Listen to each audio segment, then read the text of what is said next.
Kabagang gawa tayo ng pizza. Ang nilagay namin is yung anchovy, tomato, saka melted cheese, at saka olive na black. Ito yun, anchovies. Ang mahal niyan, mga kabagang.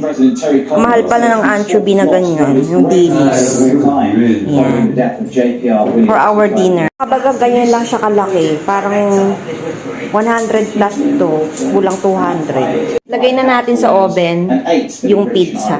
Naka-prepare na. Yan ay pizza.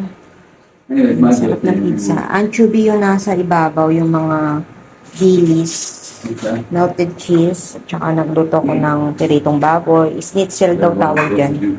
Then may wine. Kain tayo mga kabagang. Ito yung dinner namin. Lord, sa pagkain namin. Sweet, sour, and pork. I hope you like it, my love. So do I. Delicious.